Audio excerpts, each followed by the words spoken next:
India express आपको दिखाए सच का आईना।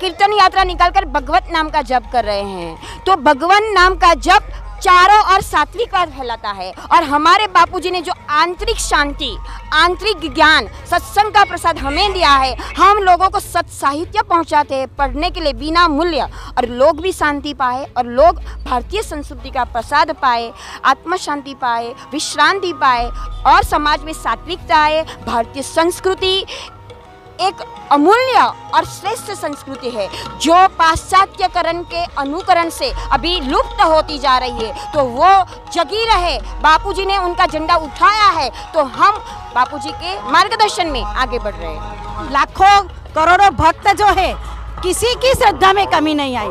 आज भी बापूजी के सभी आश्रमों में सभी साधक आते हैं, सेवा पूजा करते हैं, ज्ञान पाते हैं, आत्म शांति पाते हैं। आज भी वो श्रद्धा वही की वही है, इसमें लेस मात्र भी कुछ भी संदेश इसमें कुछ भी नहीं है। मैं देख रही हूँ आज बड़े भारी संख्या में आप लोग रोड में निकले हुए हो। तो क्या गुजरात चुनाव आ रहा है, इसके लिए निकले हो?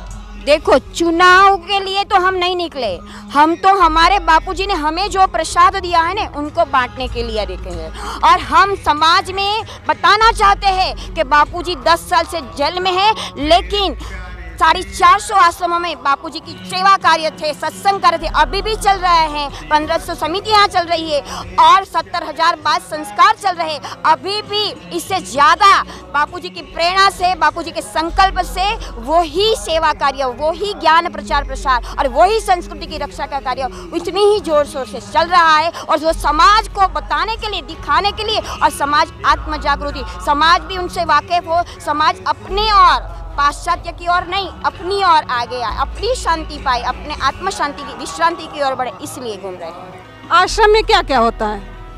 आश्रम में बहुत सारी प्रवृत्तियां होती है।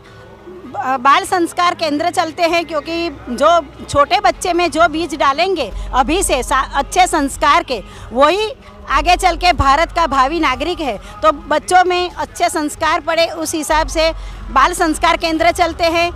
अलग अलग जगह पर दिवाली में जहाँ पर आदिवासी एरिया है, जो गरीब गुरबे हैं, उनको कंबल और किताब और कुछ खाने पीने की चीज़ वस्तुएं सब देते हैं उनका जीवन निर्वाह के लिए। तो ये सब सेवा की प्रवृत्तियाँ चलती है। और भक्ति जागृति के लिए सबके हृदय में भक्ति अंकुरित हो और भगवान की भक्ति सब लोग करें, इस हिसाब से भक्ति जागृति की कीर्तन यात्रा भी निकालते हैं कि उसमें सभी लोग ज्वाइंट हो सके और अपना जीवन का उद्धार कर सके।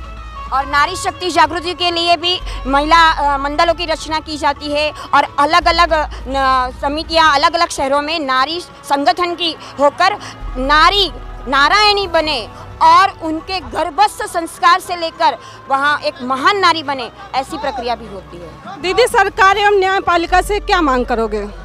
देखो, वो तो साफ दिखाई दे रहा है कि संत सताए तीनों जाए, तेज बल और वंश। तो आप एक संत को सता रहे हैं, संत समाज के लिए अपना बलिदान दे रहे हैं और उनको आप जेल में रख रहे हैं। तो ये तो इतना बड़ा अन्याय है कि प्रकृति सहन नहीं करेगी, संत तो सहन कर ही रहे हैं सालों से। तो जल्द से जल्द रिहा किया जाए बापूजी को, ऐसी ही मैं मांग करूँगी, जल्द से जल्द। क्या मांग करोगे दीदी? मैं भी यही बोलूँगी कि बापूजी को जल्द से जल्द रिहा करना चाहिए, क्योंकि कहीं कितने गुनाह करके वो जो ऐसे होते हैं कि रंगे हाथ पकड़े जाते हैं, उनको भी छोड़ देते हैं सरकार। लेकिन बापूजी का अभी तक गुनाह कुछ उसमें आया भी नहीं है, बाहर भी नहीं हुआ, लेकिन फिर भी उनको अभी तक जेल में रखा है। तो ये सरासर अन्याय है। न्यायपालिका को हम यही कहेंगे कि हमारे बापूजी को रिहा कर दें। इंडिया एक्सप्रेस आपको दिखाए सच का आईना।